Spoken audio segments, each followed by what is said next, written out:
This is Wilmore interviewing Sangeeta Chauhan at her home in Moseley, Birmingham on 9th of April 2018. Sangeeta migrated to Birmingham from Nairobi, Kenya in 1972 at the age of 2. Could you tell me a little bit about any of your memories or stories of your family's time in Nairobi? Yeah, I don't remember anything really from when I was in Nairobi. I was 2 at that age, and it's just from these stories that my parents had of everyone living together. There were 3 families living together in the 3 was it bedroom apartment.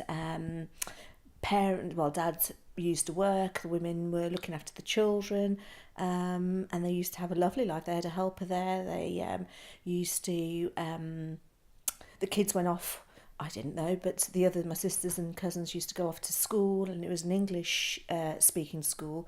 So that, their English was brilliant when they came over here. And they used to go off on picnics, just pack lovely food and go off, fill the car up, and then go off on picnics every now and again, and go off to Mombasa for the holidays. So they'd go off to the sea, which is where my dad grew up actually, and hire a house over there and swim in the sea with the kids, with grandparents used to go as well, and all the adults. So it was lovely, and you saw photos that we've got, actually black and white photos, that'll just stop the car and get the picnic out, if just for a break in the journey from Nairobi to Mombasa, and have some food, stretch their legs, and you think, okay, right, you don't know what animal's going to come around, or but it's they just had a lovely time. Yeah, good memories from that, but I don't remember anything. Yeah. And you're of Indian heritage, so could you tell me a little bit about how your family came to be in Kenya in the first place? It was with the British in India, and my grandparents on both sides, actually, they went over to help work on the railways, but then they sort of diversified, and my mum's dad was making leather goods, and he made a handbag for the Queen, actually. And my dad's family, what did they do? I think they were shoemakers. So we are shoemakers by profession, and they started, I think, working with the government, and then went off and started their own shop, and worked their way up. Really, they were from a little village in India. I think my mum's parents were a little bit more well off than my dad's, but. Yeah, they eventually, with the community, everyone just coming together as well. They met at a wedding. My dad, my mum and my dad, and then and the rest, as they say, is history. And we were born. So I think that the life. If we were still in India, I think I'd be a grandma by now, and if and if we were in Kenya. I think I'd be, getting on towards being a grandma. Although, the life that they had in Nairobi was a little bit more advanced, and stepping away from tradition and carving a life for themselves, really, and not doing things the traditional way as in India. And I think they were more forward thinking. The Indian Kenyans were more forward thinking and just wanting a little bit more from life than what would have been the norm if they'd have stayed in India. So, and then coming over here, you could see, I think, the difference between the Indians from India and the Indians from Kenya, that diverse path as well that they took, that was clearly seen for between the different families. And then obviously from there you moved to the UK. You were very young, but what do you know of your family's migration to the UK and that process? We had 3 options. It was Canada, America, or England, and because of there were lots of children, they just said, okay, England had the best education, and they all came here. Really, I don't think. No one stayed. No one stayed in Kenya. Everyone migrated, and it was at that time of Idi Amin in Uganda, and if you had a British passport, you had to leave the country, or you could change it to an African passport. And I don't think parents wanted to do that. And so families started coming in over the 60s, and we were the last ones to go. Dad didn't want to move. He wanted to stay in Africa, and everyone was saying, no, you can't stay here. So he came over, I think, in 70, and was looking around, staying with family, thinking about where to move. And he went to London to begin with, and he thought, oh no, this is just too big. Then he went to Wellingborough, and he thought, oh no, this is just too small. And then Birmingham says, oh yeah, this is just right. So we did. We ended up staying in Birmingham and settling here. And the majority of family on both sides, actually, mum and mum's family, sorry, mum and dad's families, came to Birmingham. There's a few in Leicester. One was in London. And everyone else was here. So, it's that sense of, my God, this is a new country. We've got to stick together. We've got to help each other out, which is what they did, because we had nothing. I think they had to just take with them what they could carry. And that wasn't much at all. And they had a shop. Dad had a shop in Nairobi, making shoes and selling leather goods. And they couldn't sell it. They just had to take whatever money they had, and that was it. So, their livelihood over there, they just had to leave. So Mum had to then come over on the plane with 5 children, all under the age, or between 6 and 2 months. 4 months. And that was quite hard. And I think my brother was almost swapped at the airport as well. So we could have come away with a different brother, but he looks like my dad, so it's all right. So by the time you arrived in Birmingham, your family had some connections in this area anyway? Yeah. No, my uncle came over before we did, and we were all living together in a house with my uncle and his family. So he had 3 children and we were 5, in a lovely house in Small Heath. And we were there for... how many years? A couple of years actually together, and it was as if we were still it was Africa but without the weather. So we were all together, and then finally I think in 74 my dad bought a house on Park Road in Spelkilds. So, and one of the reasons that he bought it was the park was opposite. He was thinking, with all the holidays that we have, it'd be great for us just to go over the road into the park, and which is what we did do actually. Most of our summer holidays were spent over in the park meeting friends, and just going back home to be fed and running back out again. So it was a lovely 3-storey house, which to make ends meet as well. So the first floor was then rented out we had about 3 different lodges there. So we were all the kids were upstairs in the two attics, and Mum and Dad had one of the reception rooms downstairs as their bedroom, and it was happy. We didn't have much money. Mum and Dad were working all the time, and so Dad was working for the Birmingham Council, and Mum started working as a seamstress.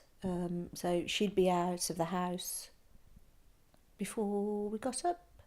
And then Dad would be there singing along and shaving in the dining room, and we'd be having our breakfast and getting ready for school, and and we were walking to school as well, so it's just around the corner, and school is it was 10 minutes away, and it was we'd had no money, but we had food and we had love. What would you say is your earliest memory? In Birmingham? Anywhere. One of the fondest memories in Wordsworth Road in Small Heath when we went after we'd moved was in the summer, and we'd all be sitting in the garden. There'd be rhubarb growing. The mums would cut the rhubarb, and we sat with sugar in one hand, rhubarb stick in the other, dipping the rhubarb in the sugar, taking all the juices out, and spitting the rhubarb, what would you call it, the flesh out, and just, all of us, there'd be 8 of us on this garden wall just having simple things like that. That'd be like great. What else? Folding saris. Oh my goodness. Saris, it's like 6 meters of material, and you think, oh, Mum does it just with 2 hands, and we'd have to hold, one would hold one end, and you'd have to go down the corridor to the other end and then come back again to straighten it out and fold it over, and you'd be doing that a couple of times till you'd folded it, and you think, yeah, it's taken us 10 minutes to fold a sari, and but we just have fun. The other one was I think in Small Heath was watching horror films. Back then they were just on the TV, and it was just the music, and I think hiding behind the sofa whilst these horror films were on, and everyone was in together and we'd be laughing about it afterwards, but you'd be quite scared at the time, but it was all right. So you attended Springfield Primary School in Sparkhill and then went on to Moseley Secondary School. Mm-hmm. Could you tell me a little bit about your school days? I loved school. It was great. We all walked together, and it was. But the first, I was really upset when we were infant school. My sister and I were both in infant school, and then she went up to juniors, and I was like, oh no, I'm left here by myself. But we had a line between the junior school and the infant school, and she'd come break time and lunchtime to see me, so it was all right, really. But we loved school, did really well, and I think when we first started, and Dad took us to school, and I was saying, oh, your children, their English is really good, and how come their English is so good, and they're very well mannered, and thinking, well, they went to English school over in Kenya, and we just picked things up when we were little as well. We'd pick things up from what the older ones would be saying. What else what happened at school? I won the best prize for the best girl at primary school, and Moseley was just up the road as well. So we'd moved by that point. So Dad had bought a shop in Sturchley, and he said, right, you can either let's go to Selly Park Girls' School. And I was like, no. I don't want to go to girls' school for a start. And then all my friends were going to Moseley, so I did put my foot down and say, no, I'm not doing it. So we all, 4 of us, 4 girls, were catching the 2 buses to get to school each day together. And, sometimes we'd be late, sometimes we'd be early, and the number 1 was always blooming late. But, that was part of the fun, thinking, okay, well, I've decided to go to Moseley, so I've got to put up with the journey. And that's where I met Vicky, who did a wonderful tour. And then sort of, as you got a bit older into secondary school, as you were a teenager, what did you do in your leisure time, your free time?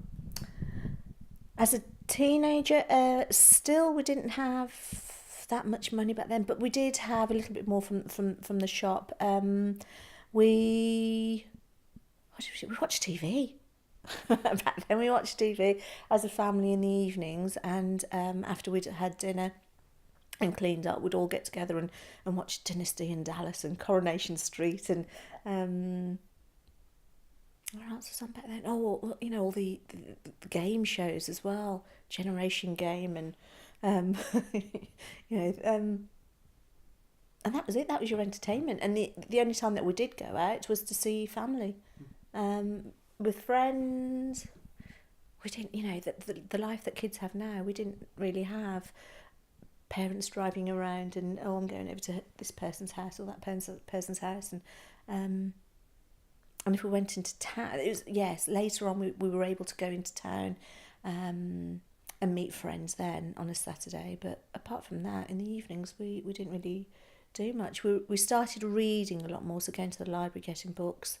But it was watching TV and music, recording the top 40 on a Sunday afternoon, which you shouldn't be doing, but we did, and singing to the pop songs. And oh my God, if I listen to a pop song now, I think, I don't even know the words. But from the songs from the 80s, 70s, 80s, they're still there. Yeah. And you mentioned that your dad moved to a shop in Sturchley. Mhm. Did he stay there or did he move on? Could you tell me a bit more about your parents' work life in the UK? Yeah. Mum carried on sewing.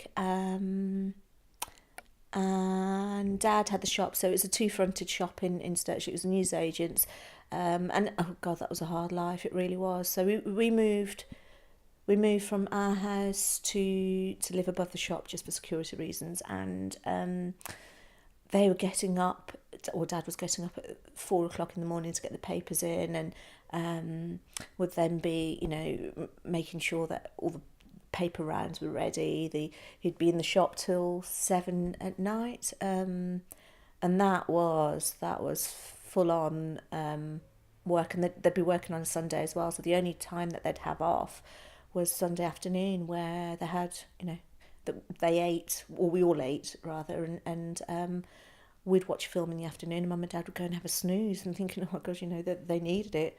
And then when Dad needs to go to cash and carry or get something, it'd be one of us to have to stand in the shop, or if there was a wedding anywhere, it'd be, okay, how can we arrange it that someone's in the shop? And we'd always have to think of the shop.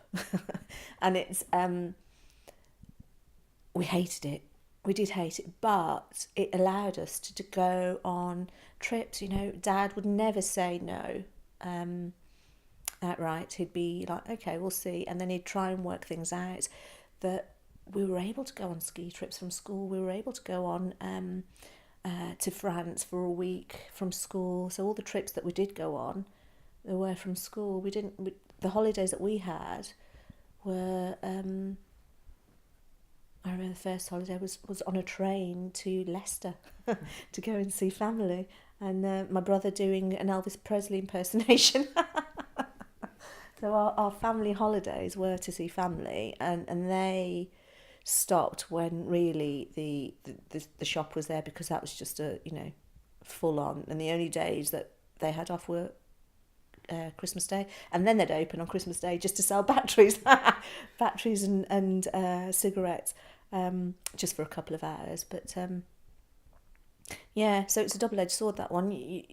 We hated how we saw our parents just becoming a lot older because of the hard work that was involved, but it also allowed us to be a little bit more independent as well, by going off and doing the different things that we were able to do. And I think from there, that was the love of travelling, and the love of going off and experiencing different things, and not just sitting at home watching TV and listening to music. Yeah. Could you tell me a bit more about the school trips that you went on? Yeah, where did I go? The first one was to France in what was the first year then, so year 7 now. And we went to, where was it? I can't remember. It must have been in Brittany. It was in Brittany, because we went to see the Bayeux Tapestry as well. And that was just exciting, just to be with school friends, and just experiencing a hotel as well. I think that was the first time we stayed in a hotel. Well, it was like a hostel, but 4 in a room, and coming down for breakfast and having your meals, your lunch out, but coming back for dinner, and then having a little disco at night, or having different activities. So that was quite exciting. So that was the first time I was abroad, actually. Well, apart from being born in Kenya, but something that I remembered. Yeah, and just spending time with your friends, and think, oh, okay, so there's more to life than just family, that life is going on everywhere else, and it's quite exciting experiencing different cultures as well. So, and then the next trip I went on was skiing, and we went to Italy. Did we? I think we flew to Italy as well. Was that the first time that I can remember on a plane? And that was good. And we learning how to ski, and all that snow, and having all the gear, and it was great. But my sister went first, and so we had all the gear anyway. And so again, it wasn't, no, you can't do that. We can't afford it. Okay, let's see.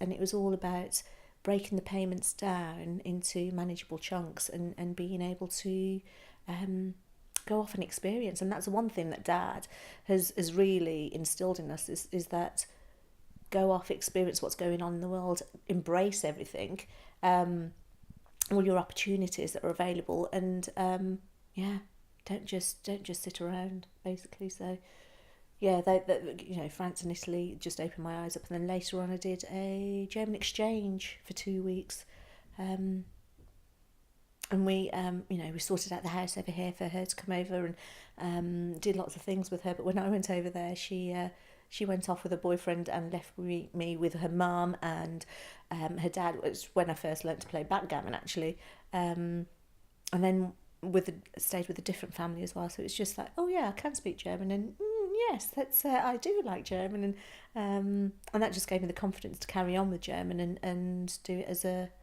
I was doing it for my A levels anyway, but to do it as a degree. So yeah. So yeah, tell me a little bit more about your A levels and studying your degree and the path you took after school. Well, we didn't have a choice really. Again, it was coming from Dad to say that you had to have your education, and he wanted us to go off and be more educated than he was. He would have loved to have gone on further with his studies, but they couldn't afford it back then, and they just had to start working really. So we were all, it was all what's the word for it, expected of us to do our O levels and then A levels and go off to university. Although my dad's side of the family is a little bit more open than my mum's. They're a bit more traditional. And my mum was like, no, they can't go off to university, girls going off to university. And I was like, no, of course they can. Well, they'll be fine. So when my older sister went off to London, that was it. That was our path that was created and carved for all of us girls to go off. Whereas my mum's side of the family, I don't think any of the girls did go away, and even some of the boys who did go to university, they stayed here. They didn't really venture off very far. So we were the adventurous side of the family, and wanting to experience, and just have that identity as well. Growing up with 5 in the family, we were all together, and my sister, who's just older than me, we both look alike, so they always getting our names wrong. And at school, there were 3 of us in the same school, so I was always known as someone else's sister. Thinking, no, I'm Sangeeta, this is me, I'm Sangeeta, I've got my own identity. So going off to university was, for all of us, was an opportunity for us to find our identity and find ourselves really, and say, oh yeah, I like doing this and I don't like doing that, and this is the way that I want to be known and seen, and for other people to see me as well, which before, as a unit, as a family unit, you weren't able to be seen. So going away to university was great, and we had what did we do? We 3 of us did languages actually. My 2 older sisters did French and Spanish, and I was thinking, no, that's them, that's their identity. Mine was, I hated French at school. I wanted to do German, and I did. And my dad was like, what are you doing German for? That's, what type of language is that? I was thinking, oh, it's my language, I'm doing it. And that's it, that was my identity, that, German has been associated with me within the family. And for interviews for university, I applied to Wolverhampton and to Portsmouth, and I went to Wolverhampton, and the first thing they said was, oh, you're so-and-so's sister, and I was like, okay, that's it, I'm not even going to. I switched off there and thought, that Wolverhampton is not for me. So then it was Portsmouth, and couldn't get away far enough to where no one had been, and I loved it. Yeah. And Portsmouth is a long way away, obviously. That must have been the first time you were outside of your close sort of family network. How do you think that impacted on you? In a positive way, it was great. It was that I don't need to rely on anyone else to have a conversation, and I had to make the conversation because before it was my three older sisters were beautiful, vivacious, and just talkative, so I just sat in the corner and let them do all the talking, and I just ate. So there was me, little dumpy me, who then went away from the home, and everyone's saying, "Oh, yeah, I like you. You're right. You're funny, aren't you?" I was like, "Oh, yeah, I am actually." Whereas before, that didn't come out to other people. Within the family, it did, but not to people who used to come and visit, and I'd just sit there quietly. So it made me talk. It made me find myself, really. And some of the friends that I've got now are still, from university, and we've stuck together. So it's it was a great opportunity, and from university as well. I spent a year abroad in Germany, working as a language assistant as well. So having that springboard from the German exchange for 2 weeks, and then living there for a whole year was just amazing, and thinking that, again, it just improves your German and your confidence, and coming back and thinking, what am I going to do? What can I do with German? And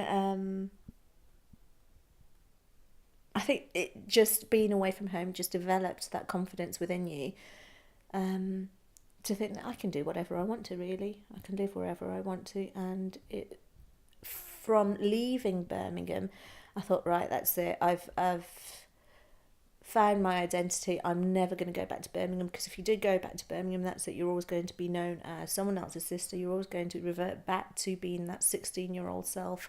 And so I didn't. For 19 years, I stayed away. And then eventually you think, okay, I need to put roots down somewhere. And it was Birmingham, where, parents were getting older, and 2 siblings were here. You just think, okay, this is as good a place as any. And it's changed so much as well, Birmingham, that before, there's not much going on. And but now it's amazing that what we have on offer is that we can do so much, that it's become a foodie capital of England as well, and all the different independent shops that we have here, and it's the diversity here as well. Whereas when I lived in Guernsey, I thought, oh, Guernsey's pretty, and it is beautiful. It's a lovely island. But the thing that got me was the lack of diversity, that there were no celebrations for Diwali or Eid or any other culture, and you didn't see many people of colour either in Guernsey, and you're always planning your next trip back. Whereas when you come to Birmingham, there is just so much to do, so much to see, and you've always got the motorway to take you off somewhere else if you feel that you needed to get away from Birmingham. But I'm loving being here now. So after you've done your time at university and your year away in Germany, tell me about your sort of next movements then. Well, being abroad, being a language assistant, that sort of made my mind up to think, no, I enjoyed teaching, because I was teaching in a school, helping out with English there, and I was teaching business English to adults as well. And I really enjoyed that time, so I thought, okay, let's look at the path. The teaching path, and what I needed for it, and I had to get my maths again, and French. Oh my goodness, I thought I'd left French behind at school, but they said that I needed 2 languages, so I had to go back and redo GCSE French, because I only got CSE 1. And then I went to Goldsmith. So from going from university, I was back at home in Birmingham for a year to get my maths and my French, and worked in a bar just to earn some money, and then went off to Goldsmiths University in London to do my teacher training. And again, I stayed away for quite a long time after that as well, and got a job in Caterham teaching German and French, and was there for 3 years. And from there, actually, went back to Kenya because one of the teachers had a connection to a Kenyan school, and we raised money in England and they raised money over there, and we then helped build. In the past, they'd built like a dormitory and a kitchen, and we were there building a design and technology building, which was great. And I think the value of education over there, you just see it straight away, where they're so proud to be in their uniform, they're so proud to be able to have that education, whereas in England, because it's free, everyone thinks, oh, well, I don't need to learn anything, it's okay, we don't need to do anything. And that's what I'm finding now as a teacher, that I'm having to remind students that they are in such a privileged position that they don't have to pay for education. And it's how many people would love to be in their position as well. So going back to Kenya, that was amazing to think that, oh, this is where, this is the country that they've all been talking about. And we went on safari with the kids and again, this is what my parents saw. And, so it was like, I'm home, and I felt more of an attachment to Kenya than to India when I was there, because parents didn't talk about India, they'd never been to India. So it was in Kenya, and just seeing the happy smiley faces, and when you say that, oh, I was born here, that, oh my goodness, wanting to know everything about you. And it felt like coming back home, and we went to see where my parents lived actually, but the downside of it now is that you couldn't walk alone in Nairobi by yourself. You always had to be together with someone, and I don't think I would like to live there now, really. They made the right choice of coming here. You mentioned, though, going back to Nairobi, you sort of had that feeling of going home. You also mentioned that you travelled to India. Mm-hmm. How did that compare? I was really excited. Well, I wanted to go back to... It all happened from going to India from my mum, actually, because I wanted to go back to Nairobi and do some voluntary work there, work in a school. And Mum was like, okay, why don't you go to India and do voluntary work there? They're crying out for people over there. And I thought, okay, why not then? And I went for 6 months, and I thought within that 6 months, if I can find somewhere to help out, that'd be great. But I didn't feel that connection straight away, actually, in India. I was with my sister for the first 3 weeks, and then I just travelled for the rest of my 6 months around by myself. And everyone thought, seeing an Indian girl by herself, without husband, family, brothers, sisters, oh my goodness, what's wrong with her? Why is she not with anyone? I'm thinking, well, no, I'm independent, I can do all of these things. And it was the Indian families over there that were making me feel stronger, actually, by saying, well, you should be with someone. Should I? No, I don't need to be with anyone. There's me with my backpack travelling around and meeting lots of different people going around. And I think it's only my first trip, I just felt like a tourist in India.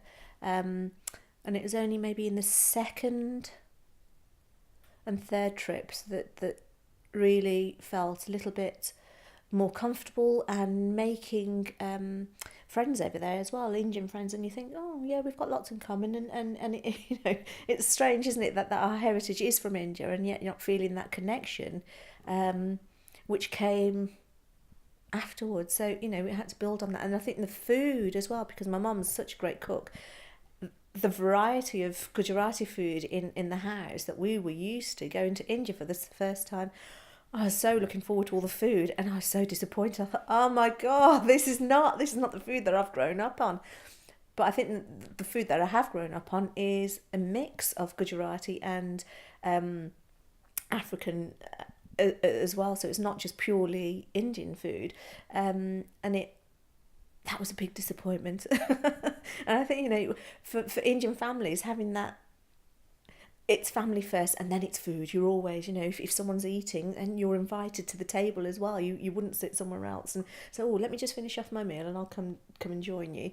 It's like, no, come and join us. There's always another plate. There's always more in the pot, and so food was a big thing. So I don't know. I felt more of a tourist than a native when I first went to India. But then, as I said, that did develop later on.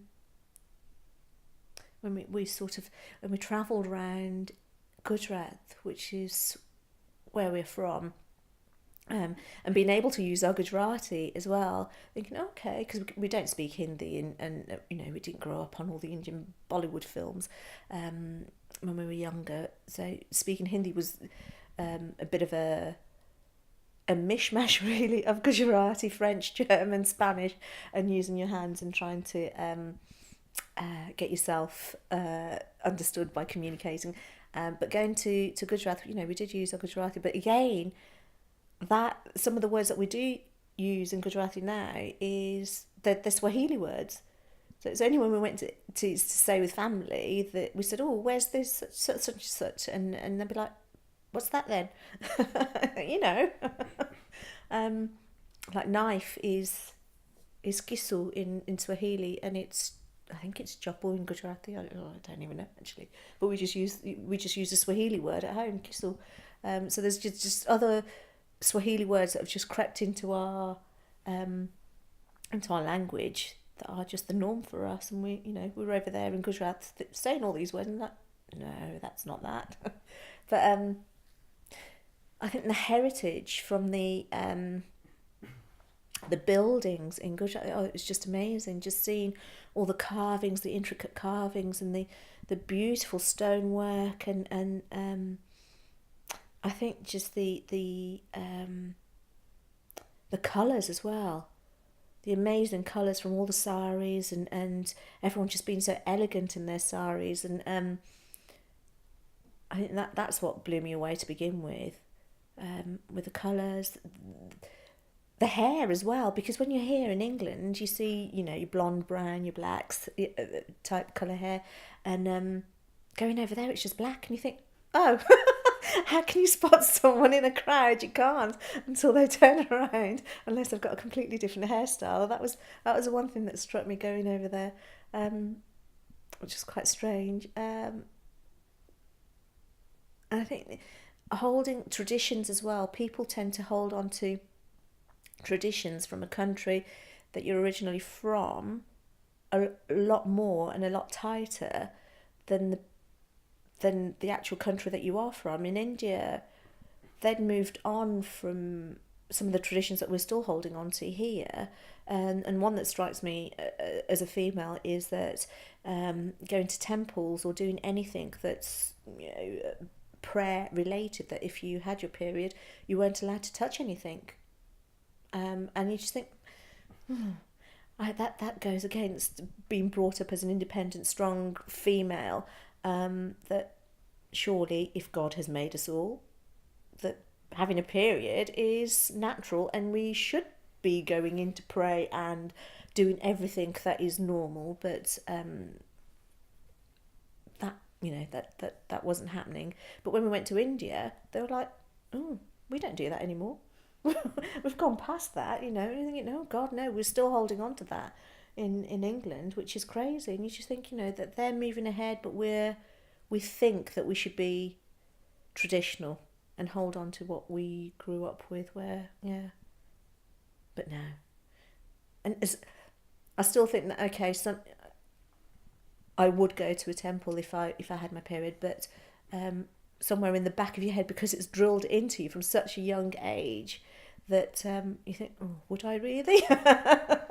Would I do it, or would I hear my mum's voice in my head saying that, no, you can't do that, But it's holding on to tradition as well, that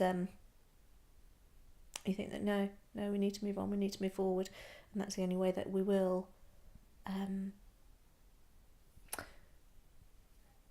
Integrate more. No, I think we've always grown up with parents saying, you've got to integrate, you've got to make sure that you are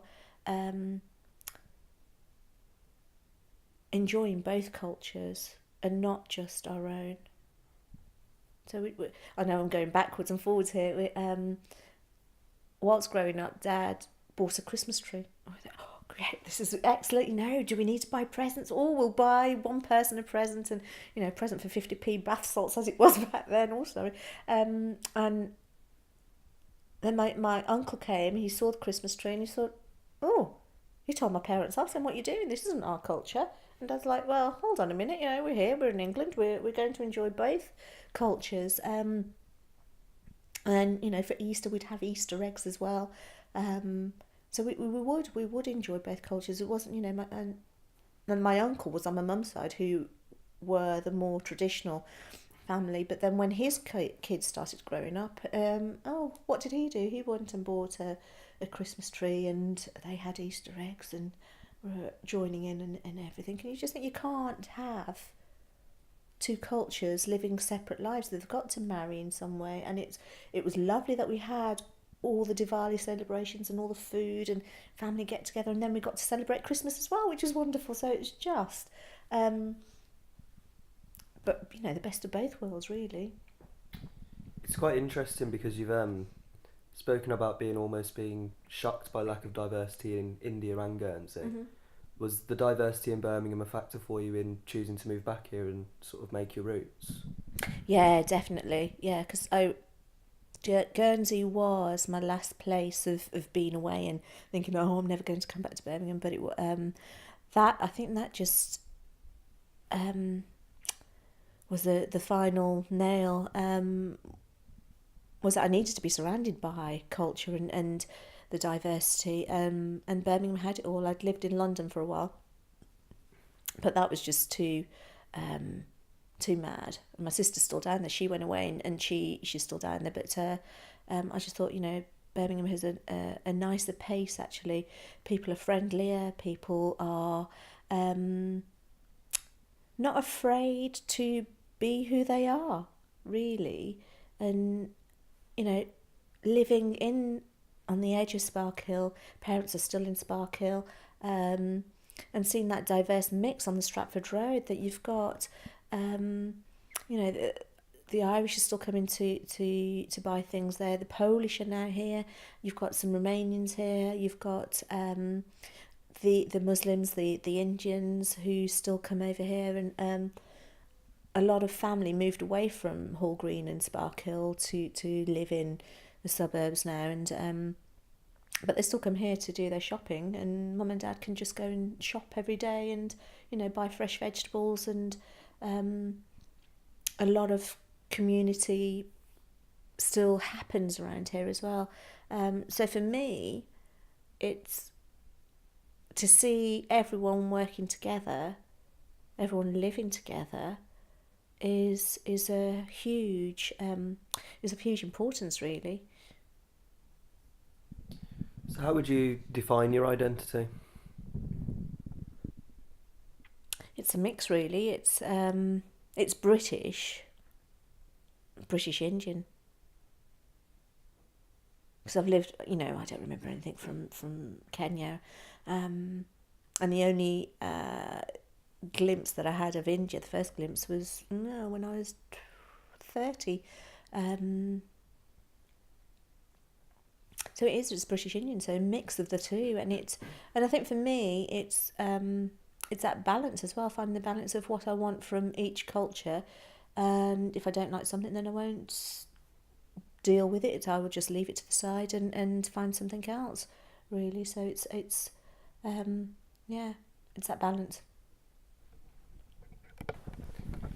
Okay, so moving back to your current life now in Birmingham, Mm-hmm. What's important to you now, where you're at in life? Teaching, I do love teaching, and the school that I'm at isn't a diverse school. So for me, I think as a teacher, as a form tutor, is to help the students understand that we are living in such a diverse city, and we aren't just there are lots of things going on beyond family, as I realised when I was growing up as well. But I think today with media, with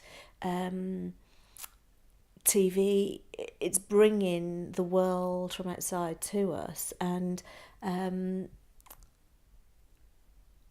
I think in some areas we're living together, we're working in harmony, and we are accepting, and so many years of hard work has gone into that. And when Brexit happened, oh my goodness, that was just a shock for a lot of people. I went into school the next day or that day, and cried in front of my tutor group, and they were like, what's going on? Why is she crying? I said, you don't know what's happening now. You don't know what this has unleashed. For people to just be, I'm getting quite emotional now, to be racist, and oh God, give me a stop.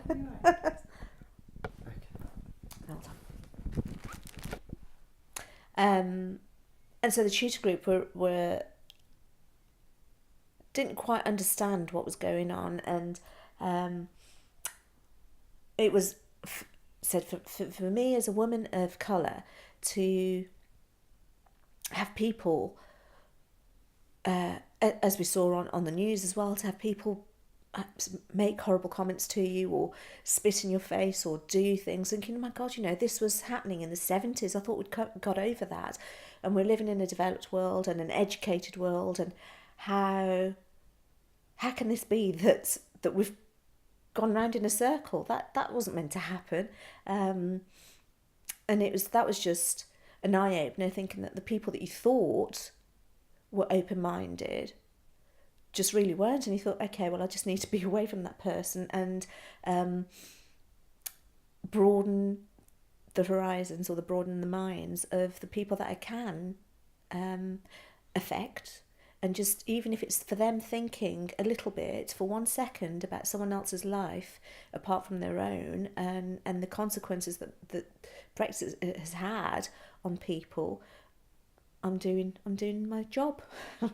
And it's also from my travels as well, thinking, I did this and I did that, and where did you go? And just, I'm learning from the kids are learning from me, and that's the way it should be, that you never stop learning. And I think for my dad, that learning experience, that education, is still going on. We're all, we're never finished with education. And I think that was main point when we were growing up, and I'm still in it, which is quite funny. And so living in Birmingham, I think that melting pot, that diversity is still here, and it's being developed. I even in theatre, I don't think that, yes, we have a range of plays here. But two that stand out recently that I went to see were the Bob Marley Experience and the Nina Simone play. And going to the theatre, normally it is just middle-aged white people. And for these two experiences, there was just different culture coming in. I'm thinking, why can't we have more of this? And that's, yes, we are diverse in Birmingham, and I'd like to see more of this, actually, that we're having different people coming in from different backgrounds, and it's just being made available to everyone, so that everyone can experience what I've grown up on, these two different cultures. And it's just been so rich, so diverse as well. Sometimes you think, I don't like that bit, I do like that bit, I'm going to pick the bits that I do like, and live a life where I'm not harming anyone, I'm not being nasty to anyone, I'm a good citizen. I am, doing what I want to do and being independent. I think that thing for me is, first of all, being of colour, being a woman, and it's hard at times just being in a world where you are being put down for one thing or other, but to stand up for yourself and say, no, this is me, this is who I am. If you don't like me, okay, nothing lost, I don't need to speak to you, but I should just go and find someone else that does want my company and does want to be with me and enjoy it from there. And just to say, you don't always like everyone. And I think that's one of the things that you learn as you grow up and you move away from home, that you are you, no matter where you come from. What would you say are the parts of the various cultures that you've grown up with that you do like? The food. The food within the Gujarati culture is just, oh my God, it's phenomenal. Community is another big thing from within the Indian culture. I think independence from the English culture, and you can do whatever you want to, and it's not, as I said earlier, I would have been married off with how many children and a grandparent by now, but whereas I'm not any of those things. And it's quite good, and it's just having that freedom to do whatever you want to. And what does it mean to be a Brummie? Oh, diverse,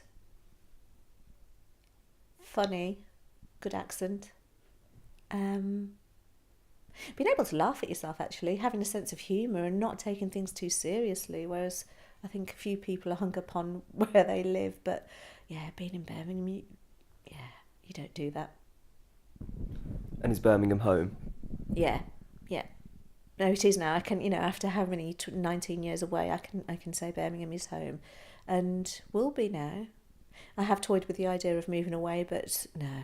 That seems a little bit too hard, but no, I'm settled here, and you've got family, you've got friends. It's easy access to go and visit friends who don't live in Birmingham, and it's it is home. It is home. So you're now showing us some photos from your childhood and of your family. Would you be able to describe a few of these for us? Yeah, that's my mum over there, and I love that photo. She's just very natural, and that was at the shop where we had to go through, but she just looks so natural and so beautiful there, and young as well. And my parents' wedding as well, when she was 19, she got married, and they went to India they didn't have a honeymoon, so in 79, 80 they went to India for the first time. Pictures of the Taj Mahal, and my sister went to the Taj Mahal in December, and you've just got so many people around it that, this picture with my parents there's hardly anyone there really, in black and white. I love it. And there's one where the two families are outside the house in Small Heath, the mums, and we had all our dresses made for us. They didn't buy anything because they were good seamstresses, and old 60s style dresses, and all of us looking very young. What else is there? There's my gran with, I don't know who she's holding actually, but gran who was living with us. This was in Birmingham, and this was taken in Kenya. So they're cooking outside. I don't know what they're making, but gran with a baby on her lap, and cooking outside, which is lovely. And then these were the safaris as well, so you've got an old car with my dad and my uncle and someone else there, and they've got all the bags on the top, and they just take themselves off on safari every now and again, and living the life. And picnics, when we were growing up, actually we'd have picnics here, and Mum would cook up a feast with lots of lovely food, and I'd be thinking, can't we just have sandwiches instead like everyone else? And now I'm thinking, my God, they knew how to picnic.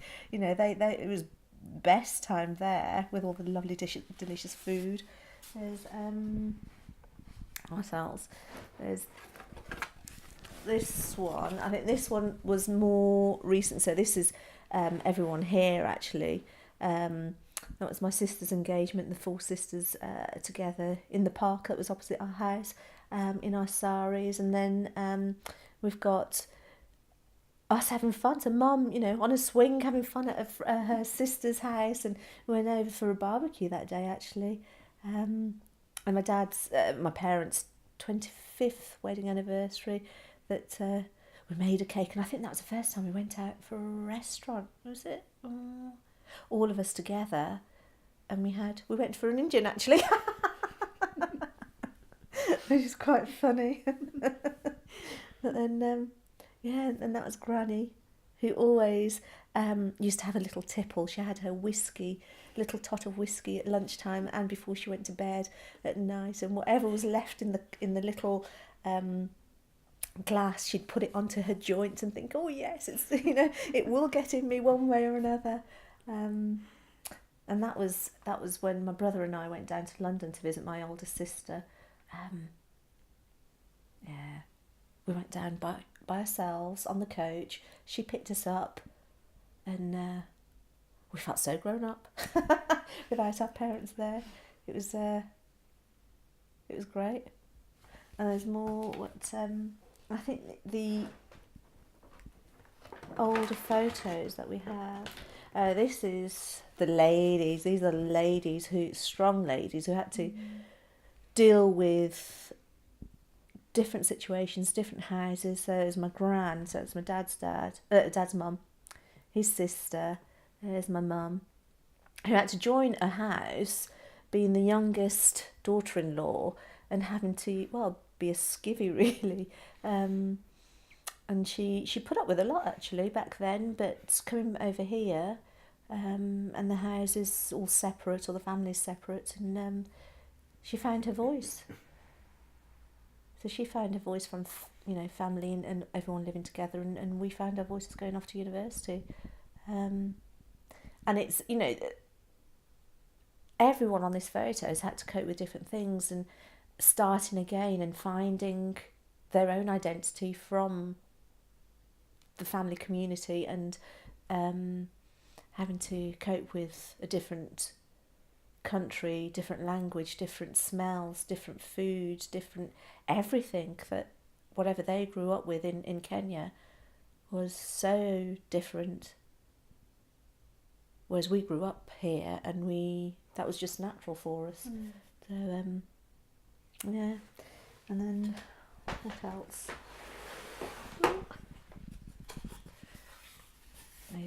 These are more Kenya. And that's when they used to go down to Mombasa in the sea. And the women didn't wear costumes, they went in the sea with their saris on. So here's my mum, who'd just been in the sea with my dad and my oldest cousin. And what else? It's just, going to the parks as well. We were so well turned out, honestly. You had to dress to go to the park, and all the cousins together, we just had a whale of a time. And whenever we did get together in England, Dad was saying, come on, we need to go now. No, another 5 minutes, because you wouldn't see each other. And although we did see each other once a week, which was great. But the ladies again here in Kenya, sitting and doing the outside, doing the cooking, and looking happy. But yeah, those are nice memories for the parents to have up as well, and for us to think that, yeah, I was there somewhere, a twinkle in their eyes. Yeah.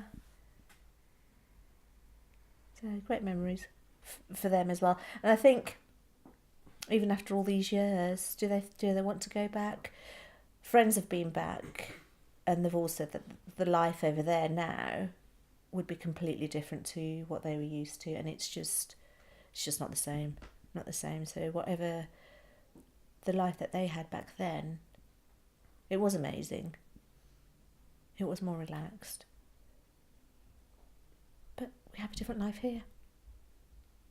A different life. A better life. Better life for me. Not being married off and with kids, grandparent. What's that one? Oh, final one. This is my mum's side of the family.